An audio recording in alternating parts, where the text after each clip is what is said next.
Hi, Jeremy. How you doing? This is Daryl. It's spelled D-A-R-Y-L, actually.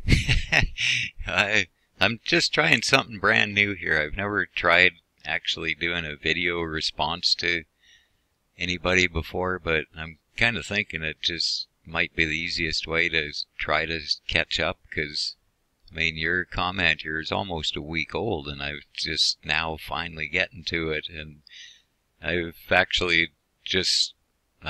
my working season for the year is typically through the spring summer sort of thing, and I just had to come back to work now, so that's 12 hours a day gone that I used to have to keep myself educated and do what I enjoy doing instead of what I have to do. So yeah, I just thought I'd try this as see if it's any quicker, because my typing is terrible and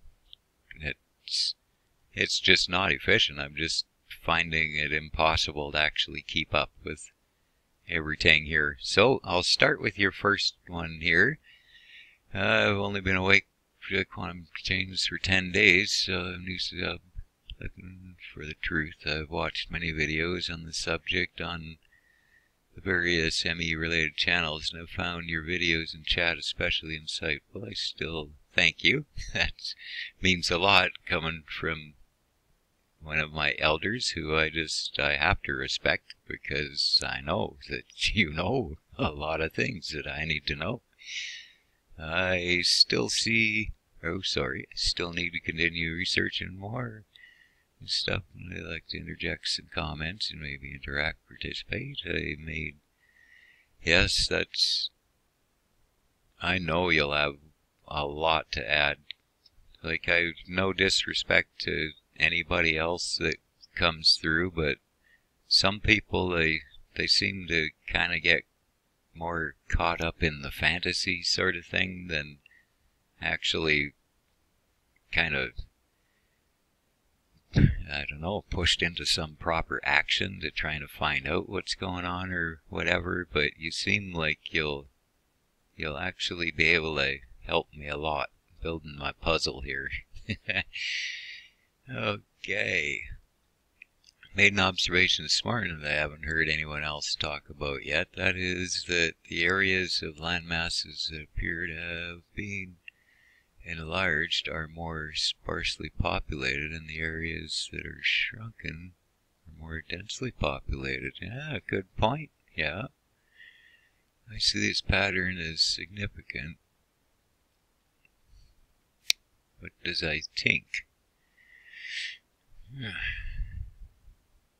Jeez, I'm not sure. See, because my theory on all this, you probably know by now, is that it is a creator that's involved here, and not a religious one in any sense at all from anything he's shared with us. In fact, that's one of the things that has to go before all this mess can ever come clean, is religion. So, and the elite have that plan too. So I don't know if it's the creator doing earth changes all over the place that could affect people. I can see why, for sure, he'd stick to more or less populated areas. So that's just kind of all off the top of my head. And yet at the same time, I've found places. There's another fellow, if you haven't found him yet, oh boy, Nobleness D.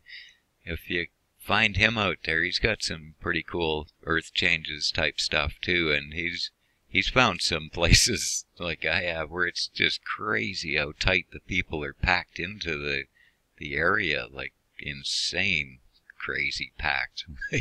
Just house up against house and no streets or nothing in between practically.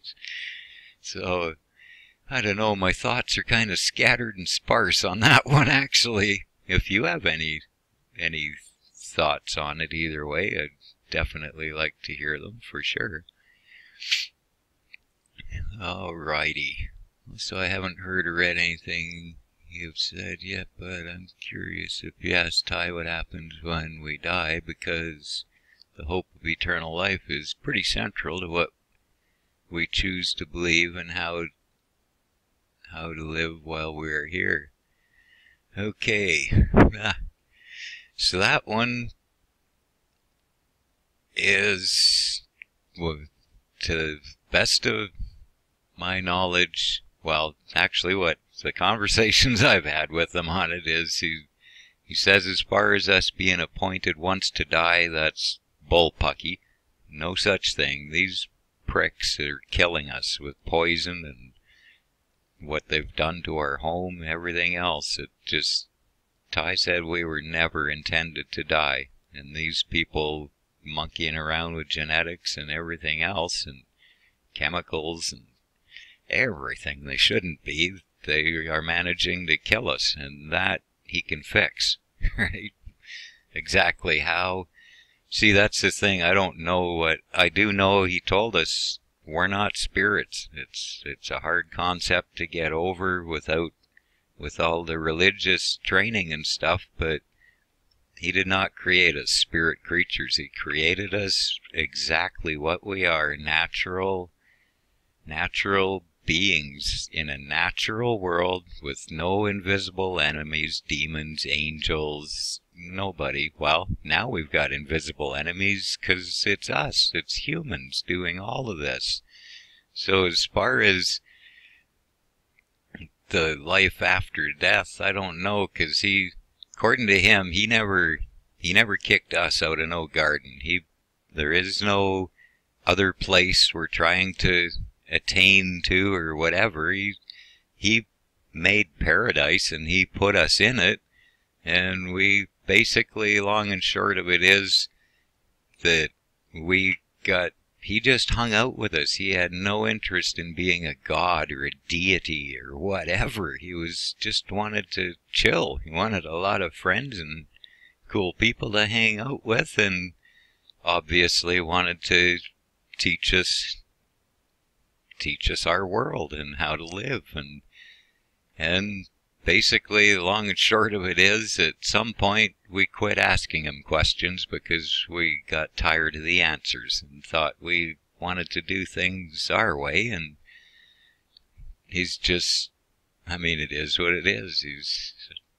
He had to let us go and do our thing, and here we are. And it's all been people, nothing to do with Satans or demons, or, I mean, the people doing this you might as well classify as demons, but they're not in a spiritual sense. It's all, that's the trouble why people are having so much trouble figuring this out, because we've been taught and brainwashed to keep our heads in the clouds and looking at the stars and all over the place except inward. Because that's where the key is.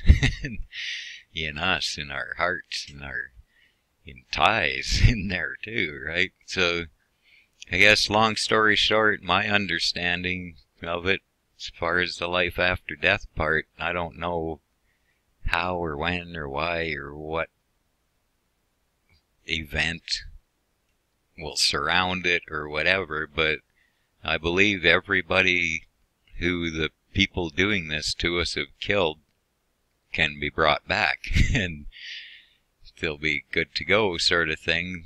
Unfortunately, I hate to throw this out there in case you have loved ones that have taken their own lives, but unfortunately that's what he said is he does. How do you put this? Like he gave each of us our life, and it's ours from that point, right? And if we got tricked out of it by the people deceiving us, that's different. The only thing that he can't fix, he says, is that life he gave us. If we ourselves choose to end that, decide we don't want it no more, we're done with this, we're out of here, he has to honor that, and they're out of here. Who knows? I mean, they're not anywhere. They're just, they're not alive, so what does it matter? They're not here and they're not coming back, and I get it, right? I mean, you kind of gotta respect their choices. If they chose to not dig in and figure it out, find out, make it better, do whatever, right? I mean, most of us have had quite hellish lives at periods here and there, and you gotta hang on to the truth and keep on chugging and try to figure out what you can do different to make it better tomorrow. And what else can you do, right? Either keep doing that or you cop out and leave everybody else with the mess, right? So there's a lot of reasons I can see why it is the way it is there. So yeah, apparently he never kicked us out of the garden. We basically kicked him out and just started ignoring him, and then we started destroying the garden, and now we live in a garbage dump. So, okay. I hope like you guys, I'd really appreciate any feedback you give me on this as far as the video answer sort of thing, because if I'm rambling and you'd like me to just be a little bit more direct and whatever, I can try doing that more too the next time, right?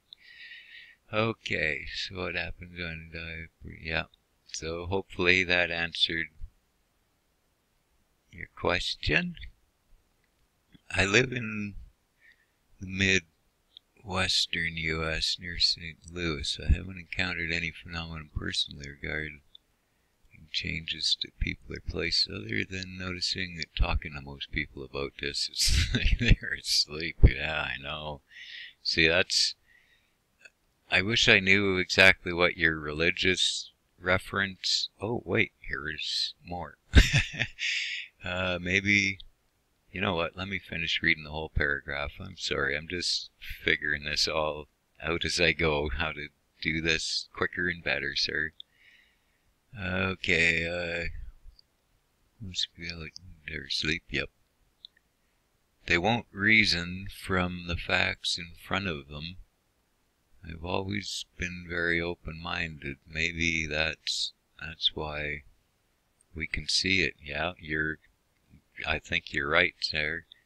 Fortunately, my 25-year-old son is on board. Nice. Right on. See, ours,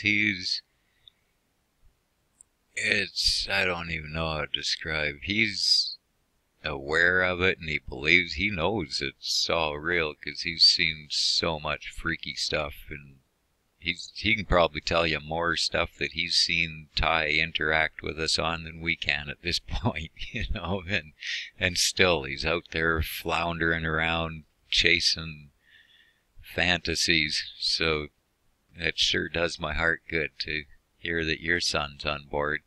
He's just a few years younger than mine, but mine's okay. He's gonna make it. He's just choosing a pretty rough road when he doesn't really need to. But what do? It's like perfect example of the answer to, well, why would a good God or creator or whoever let all this happen? And well, it's kind of, imagine if our kids weren't doing well and they were out there hooked on crack or coke or meth or whatever it is they're doing out there these days, and the kid keeps coming back home and wanting to live at home so he can do his drugs, and then he moves out, and now you're helping him pay the rent and helping buy food. You're not buying him drugs, but you're enabling him a lot. You see what I mean? And that is exactly the situation Ty does not want. He has no interest in being a babysitter, being an enabler. He's just not going to do it. It's not the world he created, not the vision he had, and it's up to us to get our poop in a group, I guess, if we want to get our garden back. Okay. My 85-year-old mother is receptive. Wow. As is my brother. Nice, man. See, you're one of the fortunate ones, because that's one of the things that really breaks my heart when I hear especially couples where one spouse can see and they get it and the other one can't, because it's it's kind of the version of the sinner versus the non-sinner separation thing, right? I'm positive the ones that aren't getting it, can't see it, refuse to see it, they're just, the separation is taking place. The ones, and anybody who can't see it, from all the experience I've run into and people in here and stuff, the ones that can't see it, I mean, they're quite abrasive, obnoxious, arrogant, mouthy, that type of personality in general, versus the ones that can see it. I've met some of the sweetest, nicest people in here that I didn't think were left on the earth, to be honest. And all the ones, those are only ones that can see the Mandela stuff. And I really, truly believe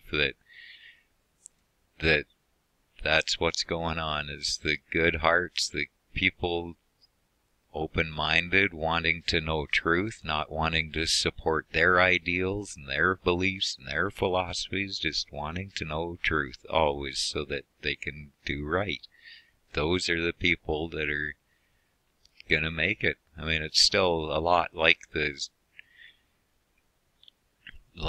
religious stories, sorta. I mean, there ain't gonna be no scumbags and buttheads in the new garden, 'cause we ain't letting it get broke again, ever. It ain't happening, man.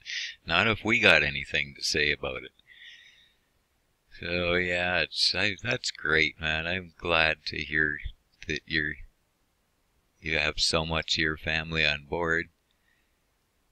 We're starting to make contingency plans to prepare ourselves for whatever comes next. Yeah, right on. See, that's been an on again, off again thing with us too, right from once we started seeing kind of really bad stuff coming. We thought, oh boy, we gotta be something we can do to prepare, and every time we try to work it out with Ty, we just don't get enough comfort going ahead with any direction at this point. That it's either not time yet, or I honestly lean more towards believing that, short of being kind of, I don't know, if you're not one of the ones that's gonna make it, you're not gonna make it, period. And if you are, I think he's gonna have it worked out, whether it's through this and us growing a big enough community and getting the word out there, or whether he's just going to supernaturally do something for us. I'm not too sure there, but I don't get any sense of danger or have to do anything other than maybe some, where the fact that there's going to be a 700-meter water line in at least I can't speak for any other regions, but I know he was talking to me and the wife directly, and that is relevant for the Calgary, Edmonton, Alberta area, I know for sure, because he told me about it in Calgary, and we've been dealing with it in Edmonton too, as he's showing us what. See, there's just trippy little things for confirmation that way. That, because I mean, think about it, to believe that the sea level is going to be 700 meters above where it is now in this area, like, really, how? It's without trusting who you're getting the information from, it's pretty hard to get your head around, right? But then, like I said, he told me this in Calgary, and it was probably about a year and a half after he told me that the first time in Calgary, because we started paying attention to elevations all over the place, and Calgary's toast. That whole city is going under. There ain't nothing anywhere near 700 meters, and they've done 2 little test runs on floods there in the last 7 years. 8 years actually, because 8 years ago they had a pretty nasty flood that they were calling it a once in 100-year phenomenon that'll never happen, and it can't happen again for at least 100 years, and it happened again 7 years later and twice as bad. So, yeah, I think they're doing their little tests here and there and making sure it's going to flow the way they want it and stuff, but Edmonton, it's a whole different story, and this, just without going, I can expound on it if you wish at some time, but this city, and Calgary too actually, but they're both just absolutely sickening hotbeds of Illuminati elitist activity, like right down to their pyramids all over the place, and their symbols are starting to show up on crap all over, the shapes of the buildings, oh man, it just goes on and on and on. But anyways, when we got back to Edmonton, which is where I was born and raised,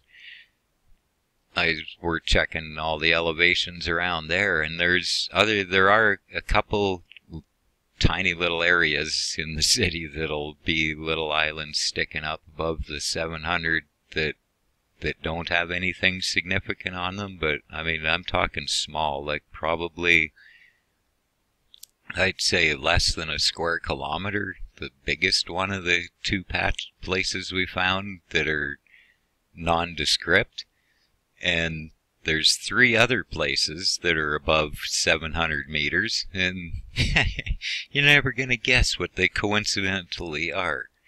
The Army base, which they just reconsolidated over the last 10-15 years. They used to have bases down Calgary and places. They brought it all together. They basically sent the air a little farther north, up closer to the oil industry assets and stuff up there, so they got a massive air base up there, and then Edmonton is all the ground force, and the Army base is conveniently sitting above 700 meters. And guess what else is conveniently sitting above 700 meters? The University Research Center. The entire block, and pretty much just the block, like within a couple 100 feet off the street either direction from the research center, you're back under the 700. And the third one, our lovely limestone Freemason built Parliament building. Isn't that special? Like, what a coincidence, right? That those particular assets would all be sitting at 700 meters, and I mean, it's no surprise I'm probably sure you're aware of it, that basically most of the Canadian prairies, and certainly the majority of Alberta, was a seabed at one time. And that's just indisputable with all I've found so much evidence of that myself. So, I mean, if it once was, and they moved it out, they're planning on moving it back in, obviously, at some point. So I don't even know how I got onto that. Let me check this. This is going to be an awful long video, man. I sure didn't expect this to be what it is. Okay. Others receptive as my brother was. Yes, the contingency plans. Oh yeah, that's what the contingency plans is about as close as I've gotten so far. Is we have a dinghy and life jackets, just in case we get caught in the wrong place. See, and I don't think even that is going to work for many people. If you're too close to the coast, you ain't going to fare well, but if you're farther inland and out of the path of any of the dams they're going to let go, then you may be in a situation where you don't have to face the tidal wave type things and just have to deal with slowly, steadily rising water that just won't quit.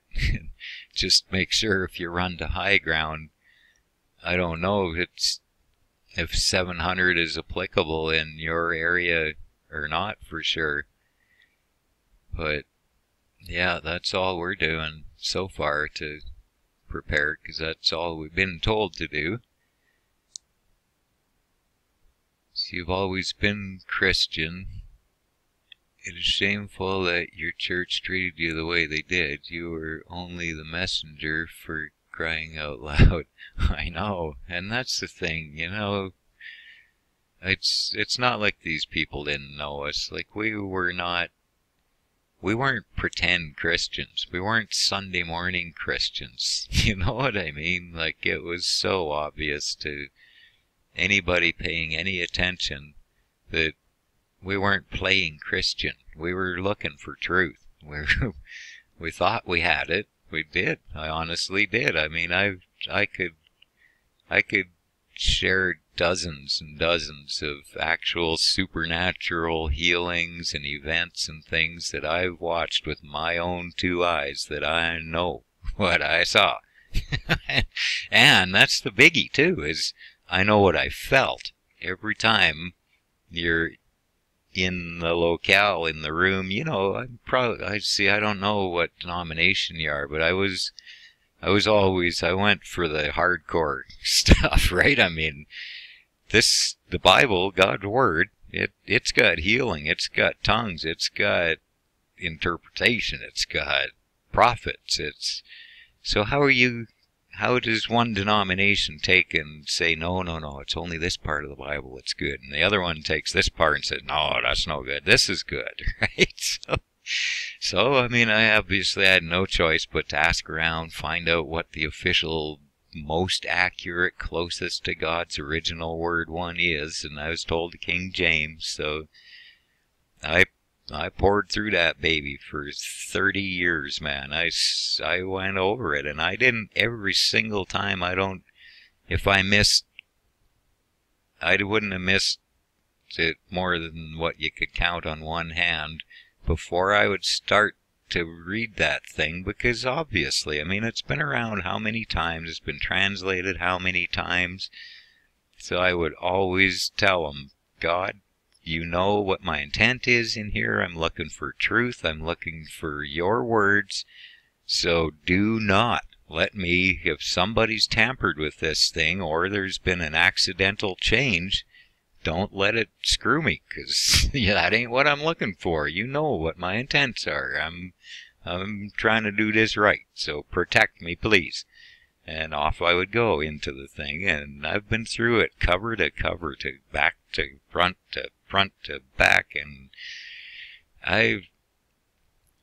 trust me, I learned it well enough to live it out, to prove it out, and proved it out. It was out. It didn't work.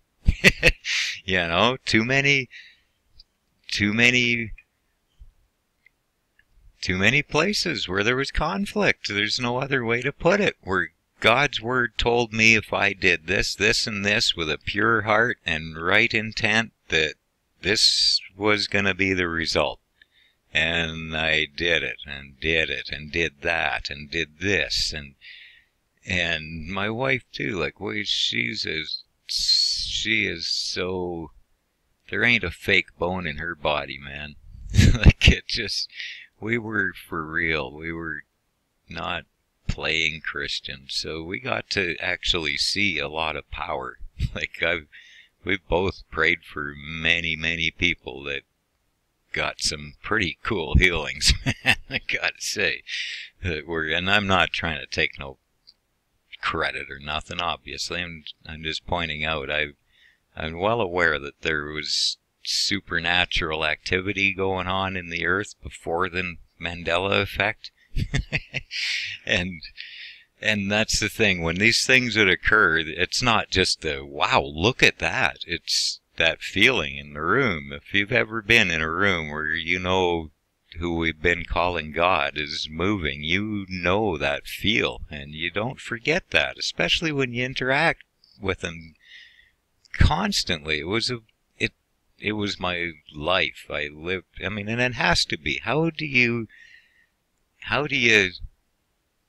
see, I didn't look at it as serving him as much as just developing relationship with him. How do you develop relationship with someone without spending the time with them? And how do you meet somebody who's so amazingly cool and funny and hilarious, and he can give you the heads up on stuff that nobody else can, steer you around stuff that there's no way you'd know to avoid it if he didn't just work it out for you ahead of time, because here you come tripping along all happy-go-lucky, nothing but good intentions, and you're gonna get hurt.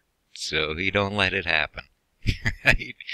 And it used to blow me away at the number of Christians that were, like, I know this is gonna sound quacked, because I haven't always been an angel neither.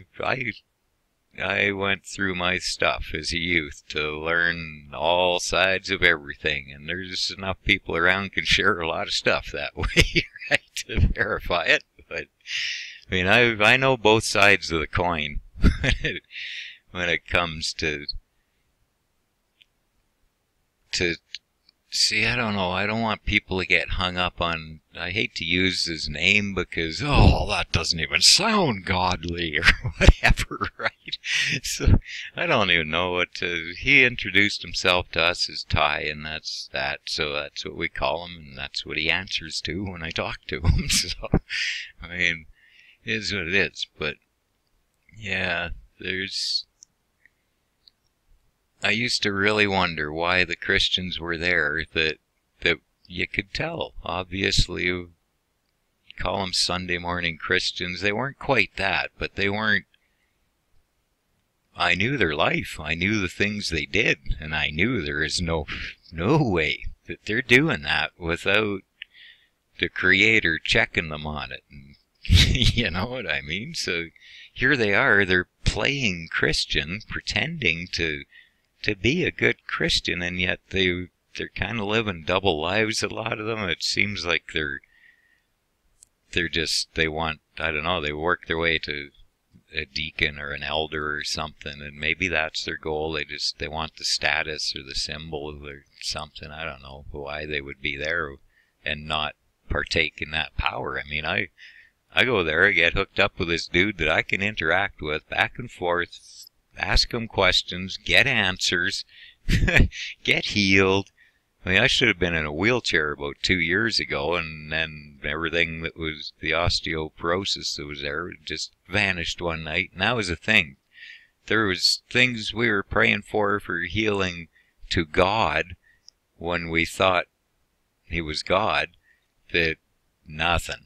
That was part of why we came to the point where we told them, look, we ain't understanding, and you're smarter than us, and you know our hearts, so long story short, we're done chasing your tail. It's up to you to show us what we're missing. Whatever, that's the way it's the thing. We've always been as real with him as we've been with anyone else, and according to him, that's the only reason why he says we're the first ones he's been able to walk out of religion and into reality. And the only reason why is because we weren't there for any reason other than I liked the guy and I thought he was cool. And I hung out with him all the time and I just wanted to get to know him better and stuff, right? And how is it not cool to be able to have a buddy with a messed up back and fix it for him? And there's someone with a headache and take it away. Like, how could that ever get old? You know, just being nice to people and doing good things for them and stuff, right? So, yeah, I was there for the real relationship and the cool things that I could accomplish and watch him do too, right? And it was real. It was real. Thank goodness. So, yeah, I think I'm getting the feeling I got. Oh, yeah, that's basic, long and short. I just couldn't understand why they would play Christian and not be there for the power and stuff. If you're gonna, because you think you're really fooling God. That was my biggest thing. Like, do you really, really think you're gonna get away with this? Like, how can you possibly think that you're gonna run around with a wrong heart and wrong motives, doing wrong behaviors, and not end up being that one that Lord, Lord, I did miracles in your name. Lord, I cast out demons in your name. And you know what the response was? Begone, I never knew you. Right? Because he didn't, none of them got to know him. They didn't, if they got to know him and developed the relationship with him they should not be calling him God still. He should have been able to walk them out of that, right? So, yeah, I just never saw the point. I thought if I wasn't going to be a real Christian, then I was going to be out in the world, because I'm a pretty sharp feller, and I have no problem manipulating and controlling my environment and my circumstances to a degree that I can capitalize on life quite well in damn near any situation I've ever found myself in. So I can find a lot of fun trouble to get into out there as a non-Christian, right? So if I'm not going to be here being real, I'm going to be out there having fun. Why would I be in here pretending to be a Christian, knowing I'm going to land my arse in hell and have no benefit in between? It just didn't make any sense to me, ever. I don't know what's... I'd really be interested to hear, anyways, if any other Christians listen to this and decide to weigh in. Okay. I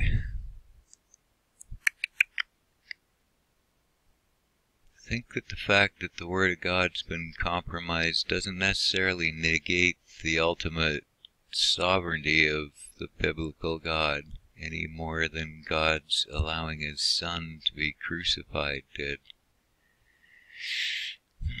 Well, let's read on here. It may be part of his plan. We're apparently now living in the end of days, and I feel safer maintaining my faith rather than bailing out now. Well, you know what? There's absolutely... I can't say anything against that, you know, to be honest. Like, if you guys, because really, for one, I know he told me clearly last fall, said there's going to be war, and bad war like no one's ever seen, but the real true battle of Armageddon is going to be fought in the mind, and that's the way it is. But that's the thing, you're not even going to get the chance to do the battle in your mind and hang on to reality and truth if your heart is not lined up. You know what I mean? It's the people with good hearts and good intentions. I honestly don't think you can go wrong. I think even if you can't see, that's the thing. I'm trusting that as time gets close enough that he's going to let us know, and he said he would. He told us he will give us enough warning time before the water comes that we'll be okay. And I'm really, really afraid for people that can't hear him, that don't talk back and forth and have two-way conversation with God, because he's not going to be able to... How is he going to be able to tell you where to be at the right time to be safe, right? So honestly, I certainly wouldn't try to tell you you're wrong for hanging on to your beliefs and whatever. I'd just try... I mean, how... Geez, see, if you're just truly, purely looking for truth, sir, I don't understand how God could hold it against you to just go and ask him. Don't take my word for nothing. Don't take anybody's word for anything, ever. I don't. Trust me, never. Not even, and this is going to sound crazy till I explain it, but not even my wife. Let me clarify that. And it's only because of the number of... I mean, we've never actually counted them, but... You know how many miscommunications and misunderstandings and things that we still have in 26 years of... Well, 25. We're working on 26 years of being together, and being real with each other, and we still have miscommunications. So we've learned not to hear something from each other even and just take that and done. It's in there, planted, finished. No, we make sure we'll ask again, we'll get them to clarify, you know what I mean? So really, if you're just looking for truth and you do have two-way communication with God when you pray, like the way I used to do it, I'd talk to him and then I'd sit there and expect an answer, right? Like, not an audible one, but it's, I don't even know, it's practically like a voice in your head. The thoughts or whatever, they're different. You can recognize it somehow, like, but I honestly don't think he'd, well, I know, I can guarantee you he won't be offended if you're looking for the truth and you just start questioning, asking him about this stuff. Like, I certainly would never suggest that you bail on your faith at all. That, not at all. Because especially where you guys, it sounds like you and your family have been more sincere than many of the Christians I've met out there, so I wouldn't worry about it, sir. If your heart is good and your motives are good and you know that, I mean, each of us individually is the only person that really knows if we're truly doing things with ulterior motives and wishing the best for people or not and whatever, right? So, yeah, you got nothing to worry about if you're real, for sure. Whether you keep calling him God till you get it figured out, or whatever you call him. He don't care. He just wants the lies and deception to stop and for us to have our lives back. That's all. Okay. I have more to say on all of this, of course, but I'll stop for now anyway. Please feel free to contact me about anything. If I don't hear back, I'll try pasting this into your blog form, which I just registered for right on.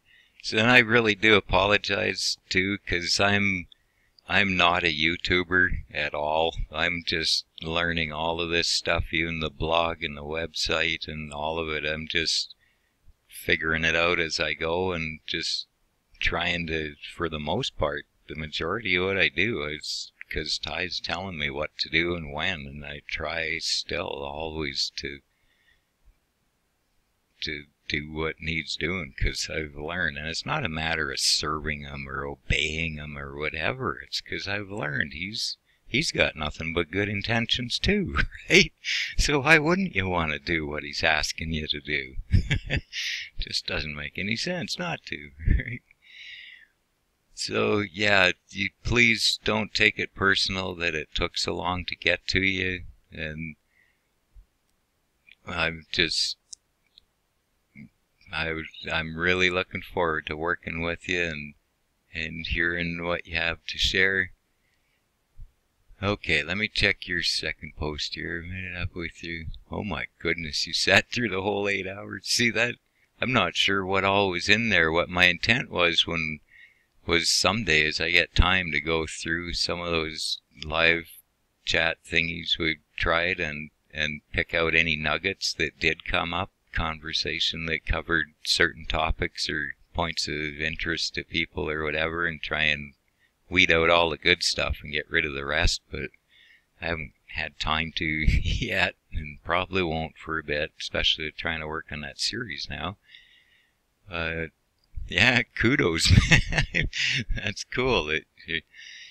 Actually, I'd be interested in hearing if there was any interesting tidbits in there that you think for sure should be points that we hang on to and pass on or whatever, that I could cut out as a shorter video. That would be great. Then I'll know that I have to take the time to go through it and pick those things out. Okay, yeah, it'd be great if you would be in the next one. And I know, just because I know that I can feel it, number one, without any other reasoning. I know that you're not here by accident. That I think will be very, You'll be a great addition to the group for sure. Man, 10 days into the ME, you must still be pretty messed up, eh? Well, this is a week ago now. Yeah, I know, it's weird. See, actually, I guess I shouldn't assume that. I'm curious. I'd like to know, I don't even know how to ask this, like how messed up you are over it sort of thing, like how shocking and unbelievable was the ME stuff when you came across it, like say on a scale of 1 to 10? Because for myself, honestly, with the amount of time that I've spent witnessing and supernatural things before, long before the Mandela Effect, back when I thought our rest of our world, other than God's interaction in it, was all natural. That's all I knew, right? But I knew the supernatural part was no shocker to me, right? So that I'd have to say, when I bumped into the Mandela Effect stuff, it wasn't even, to be honest, I'm just realizing it was more of a eureka moment. Aha! I see you! I see what you're doing, dude! You do have a plan! Right? It was more like that, because I could not fathom how he was gonna ever wake anybody up, because, I mean, we didn't give up on the Christians with our own church. I mean, we slammed our heads into a lot of brick walls, thinking they're already spiritual. They already know him. They just got his name wrong, but they know the guy. They've felt him. You know what I mean? We couldn't let it go. We thought for sure we could get through to him somehow, some way, right? But no, we had to give up finally. Got much better response outside the Christian community. So, yeah, I'd be interested in hearing how you took it. Regarding the idea of the dams, yeah, the dams over our heads, that's pretty much a given. I mean, from all the research I can do, they basically came over here and prepped this land ahead of anybody else getting here, sort of thing, so that we could come and settle in all the low spots where we belonged while they had the water back where it needed to be for the end of days event type thing, right? For when they're ready to scrub the map and start again. And I know this is going to sound sad, but according to Ty, this ain't the first go-around. They've built us up and wiped us out. See, I don't know the number there. I know for sure minimum 3 times, but I'm kind of starting to get the feeling now that it's been more like 6, maybe 7 go-arounds. And I don't know, this is just a theory as to why is he coming in now versus any of the previous times, and I really do think it still boils back to him not wanting to be a babysitter and an enabler, and if there was nobody on Earth that he could explain the truth to, then what is there to do but let her rip and let's see who comes up the next go around, right? And then he'd start trying all over again too, right? Okay. Yeah, see, that's actually a good point. I think I'm gonna have to spend some time on Google Earth, like zooming in on, start in any populated area sort of thing, and then try to trace the elevations and waterways back and find out, see where the water's being held back, and I bet you without fail we'll be able to find that most places are going to be in a lot of trouble. But if I do, I'll definitely do a video on it. So yeah, but with all the other things that he's doing with the Mandela Effect stuff, I could see that. Or if he went moving dams on them and stuff, changing things around so that they couldn't do what they wanted to us, maybe that could be part of the plan this time too. I don't know, but I get more of a heavy feeling than that. I think we got to go through some pretty tough stuff before people are going to get it. But yeah, I don't know. Exploration, colonization, strategy, and wars. Differences in available resources. People have to live differently. Yeah. Yeah, see, that's another topic. It's just so deep that I'm not sure if you're up to speed on the Illuminati and the Freemasons and them and a lot of what they've been up to, but man, they've been busy. Everything. Like, our world is just absolutely controlled. People just do not comprehend that you don't get choices. You get the options they leave you, period. Every company in the world, well, not everything, 99% of all the resources all channel back to them. It's all them. The wars, all of it. It's all, they don't call it the theater of war for nothing, or saying life is a stage and the world's a stage and whatever, right? They have reasons for saying these things. And it really is. I swear, if you've never looked up Albert Pike and the 3 World Wars, he was a level 33 degree Freemason that came up with the 100 to 150 year plan that it was going to take and it would take 3 world wars. He laid the whole plan out. It's out there. You can find it on YouTube or wherever. But he laid it all out, World War I, World War II, World War III, and he estimated from the time he made this plan in the late 1800s, he said it would take roughly 100 years plus, a little bit over 100 years probably, to build the army to the size that it would need to be to accomplish his means.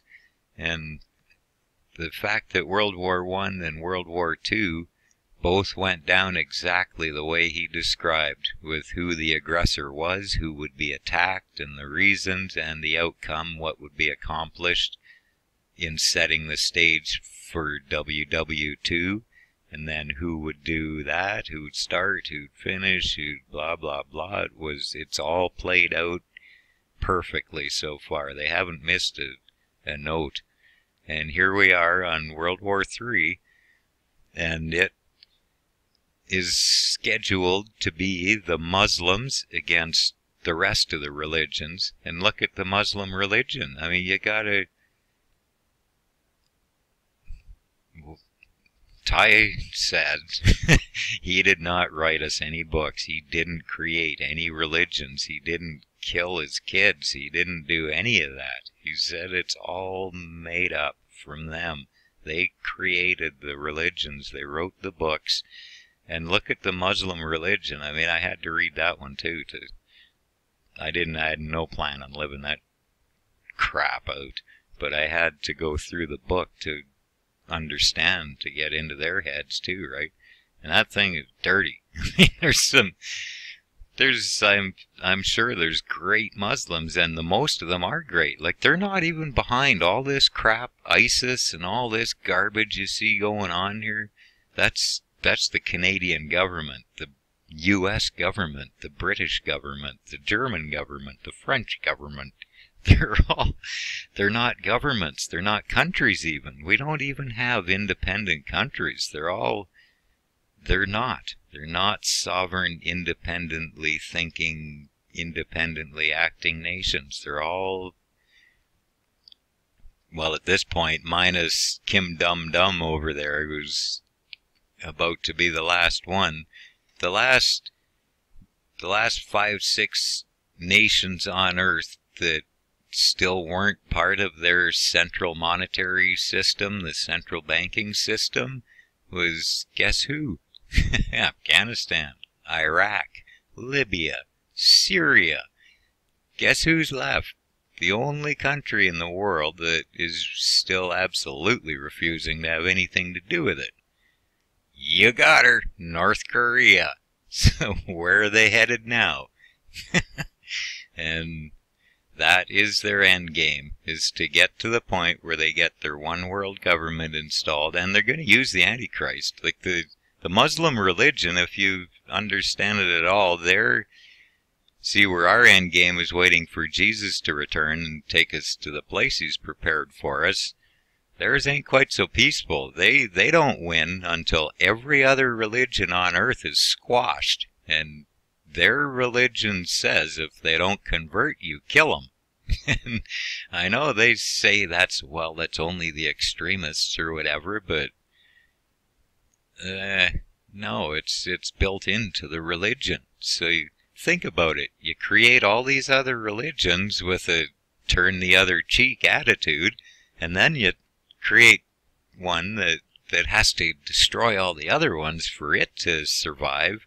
And man, that's the growth that thing has experienced since they brought her on not very long ago. It's a pretty new religion, but it's crazy. But that's the plan for World War III, is to pit the Muslims against all the rest of the religions, have them basically destroy each other, and all the rest of the people that aren't one or the other will be so fed up with all the rest of it, good or bad, they'll have had enough, and they'll be done with religion and they'll be ready to accept the Antichrist, believe it or not. And they haven't been wrong yet on any of what they'd gain by, if they could do this, this would be the result. If they do this, this will be the result. They've got what they wanted every time. The plan's coming together beautifully for them. So we really have no reason to doubt it. And that's the thing. I mean, Ty's been walking us through the Bible and the world events as they're happening and stuff, and showing us that it's their playbook. It really is. That's why it's been so successful in its prophetic bits and things like that, because they wrote the book, they wrote the play, and they're playing it out. So how's it not going to work out? How do they? Of course they knew what they had. See, that's the thing. They didn't even have to guess at what technologies and stuff they would have, because that's part of where all this series is going, is to show you how everything that we're suffering from today and everything that's going on all traces back to one point in history where things all kind of come together from. And I mean, you hear talk about aliens and whatever. It's the other humans that are around doing this to us might as well be aliens, because they took all the technology and knowledge 500 years ago and said it burned up and took it away from us. And can you imagine? Look how much technology's advanced in the last 20 years, 50 years, 100 years even. So can you imagine what they are?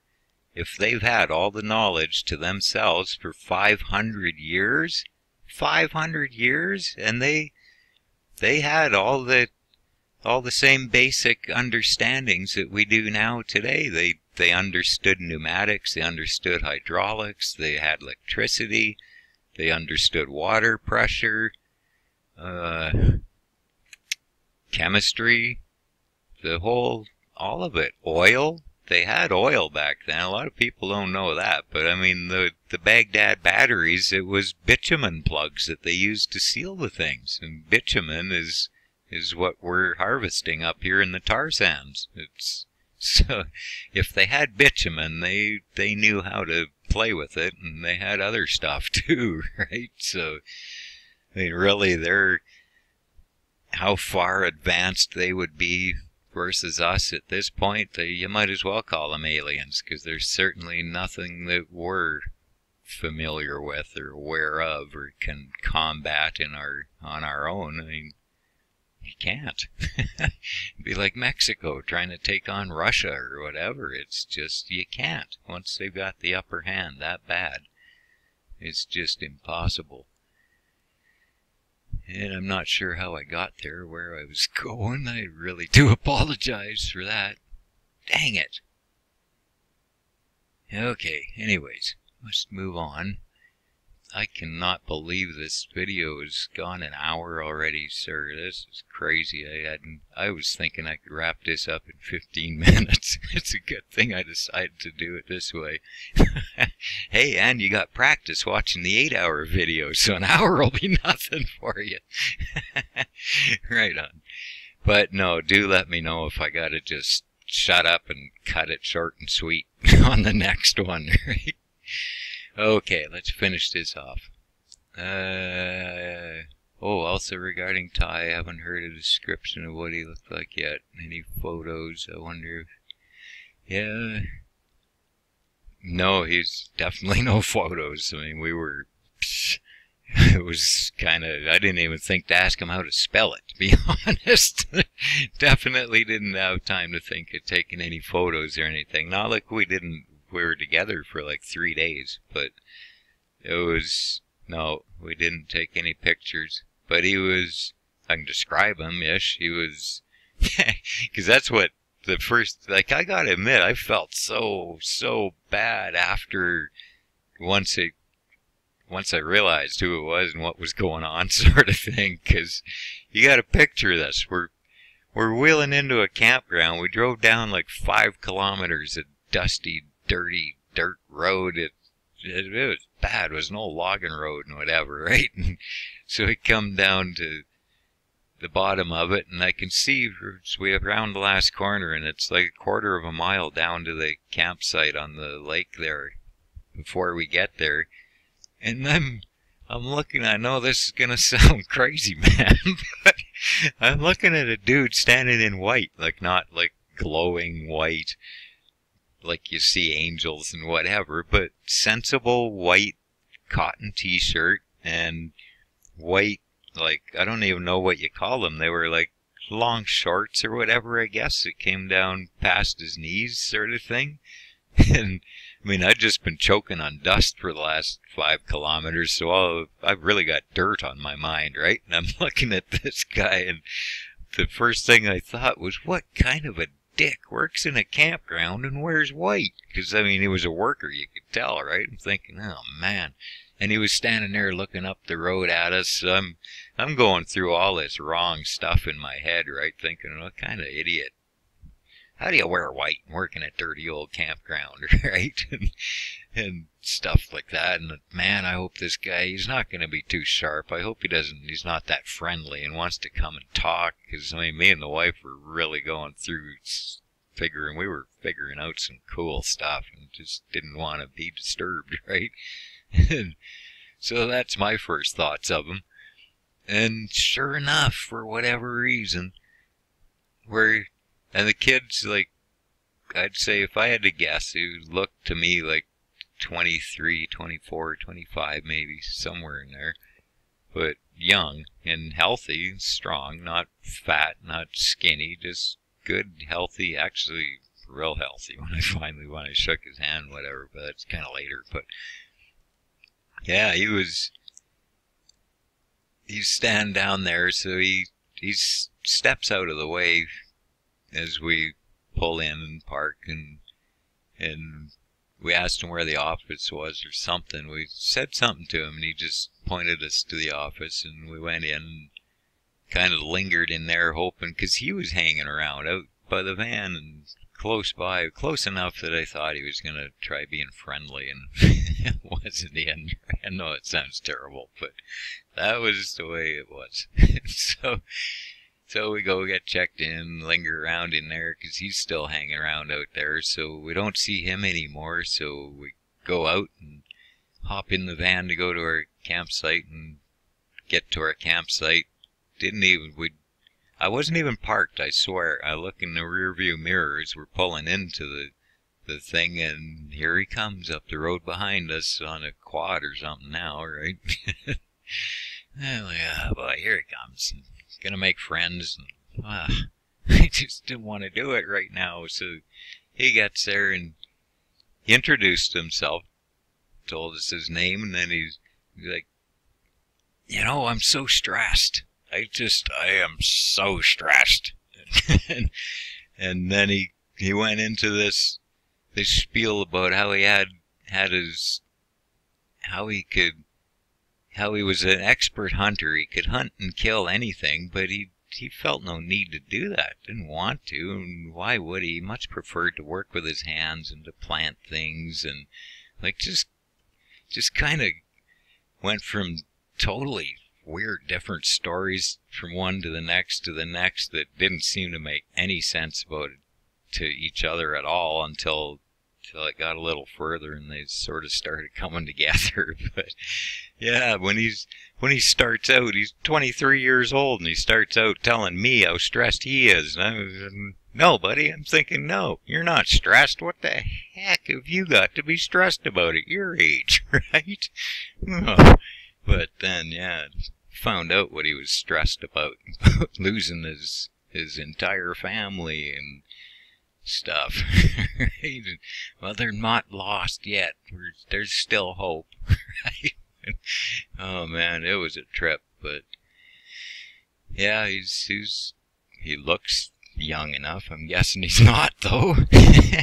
But I guess as far as being created in his image or whatever, that is definitely. I mean, he was young, healthy human sort of thing. And when I shook his hand goodbye, like, gosh, see, that was the thing. That was the clincher, how I knew it was him, because I felt it. I've felt God millions of times, right? I know the feeling. I know him. And I got that when as soon as I grabbed his hand to shake goodbye and looked at the ropey, muscly arms and stuff and just got all messed up because I realized it. I didn't realize through the whole conversation until I felt it. Like, 'cause the words don't do much for me. Words are wrong. They're bad. Mostly 90%. We're supposed to be an awful lot quieter bunch than we are, to be honest. It's supposed to be real quiet. But yeah. Anyway, so yeah, that's my experience with meeting him. The wife was on a whole different plane. She knew who it was right away and stuff, and they got into their own conversation and stuff. But then, rightly enough, I guess. I mean, look where my heart was. I was calling the guy an idiot on the way down the road, and I didn't even know him. Not calling it to him, but in my mind, right? Of course it ain't gonna go as well for me as her, because that's the thing she said just before he stepped out. That's what blew me away. We're driving down there, and then she blurts out and starts bawling, and she goes like, "You found it! You found the place!" And I'm like, "What place, hon?" She's the place. He's here. He's here. Right? And then that's when he stepped out, and we could see him down there. And the whole thing started rolling out and whatever. But long story short, his story was the owner of the campground found him on the beach. All he had was his backpack, and he was going through some stuff. He laid out our life and claimed it as his or whatever sort of thing. But yeah, that was his reason for being there, is because the owner found him down on the beach and offered him a job, and so he hung around, and here he was. And that was the other thing. We spent 2 nights there. We paid for 2 nights. We ended up on another journey and didn't get back for one of them. But when we were checking out, we went to say goodbye to him, and him and the owner were down on the dock doing some work there. And when the owner seen us coming to say goodbye to him, he buggered off, took off right down to the other end of the dock and started playing around with something down there. I can't even remember what it was he was playing around with, but he knew what was going on too somehow, because he wasn't even watching what he was doing. He couldn't take his eyes off us, and he had a shit-eating grin that just would not stop, right? I'm pretty sure he knew what was going on there too. It was trippy. But yeah, that's no pictures, just but he looks pretty cool. If we all look as healthy and vibrant and happy as well as just as healthy, and I mean he didn't look spiritual or angelic or nothing. He was a good healthy human being. Like, right? So yeah. Guess that kind of covers everything here. If I missed anything, I hope you'll let me know. And now I'm not going to get to answer many of these other folk that I thought I'd have plenty of time for, but I will get this thing processing and get it on here for you. I'll just I'll upload it and post the link into your comment here. Oh yeah, no need to tell you that because it'll already be there. Okay. All right. Well, I hope I didn't drive you away yapping away like this, but take care, sir.